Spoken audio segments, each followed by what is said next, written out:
कागजात नामजदगी 2 मार्च दोपहर 2 बजे तक जमा कराए जा सकते हैं और स्पीकर कौमी असम्बली से दोपहर 3 बजे कागजात जो शेड्यूल जारी कर दिया है। कागजात नामजदगी 2 मार्च दोपहर 2 बजे तक जमा कराए जा सकते हैं, जबकि स्पीकर कौमी असम्बली से दोपहर 3 बजे कागजात की जांच पड़ताल करेंगे। इस बारे में मजीद तफसीलात जान लेते हैं। फहद चौधरी हमारे साथ मौजूद हैं। फहद चौधरी, कौमी असम्बली में कायदे-ए-मान का इंतखाब अब इतवार को किया जाएगा?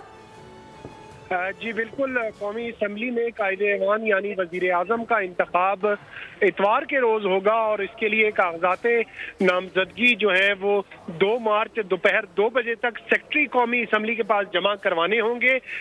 कोई भी रुकन असम्बली जो है वो तजवीज़ और तायद कुनिंदा बन सकता है। उम्मीदवार का कागजात नामजदगी की जाँच पड़ताल उसी रोज़ दोपहर 3 बजे स्पीकर कौमी असम्बली खुद करेंगे, तजवीज़ और तायद कुनिंदगान या उम्मीदवार की मौजूदगी में।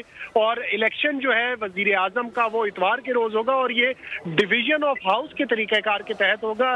सीक्रेट बैलेट नहीं होगा, खुफिया रायशुमारी नहीं होगी, बल्कि ओपन रायशुमारी होती है। इसमें हाउस को 2 हिस्सों में तकसीम किया जाता है। अगर 2 उम्मीदवार हो तो जो एक उम्मीदवार के हक में वोट देने वाले अरकान हैं वो एक लॉबी में चले जाते हैं और दूसरे उम्मीदवार के हक में वोट डालने वाले दूसरी लॉबी में चले जाते हैं और उनका वोट जो है वो रिकॉर्ड किया जाता है। जी बिल्कुल, वज़ीर आज़म का इंतखाब डिवीजन ऑफ हाउस के तरीक़ेकार के तहत किया जाएगा और नुमाइंदा बोल न्यूज़ फहद चौधरी हमें आगाह करे थे, बहुत शुक्रिया। सब्सक्राइब करें और बेल दबाएं ताकि कोई खबर रह न जाए।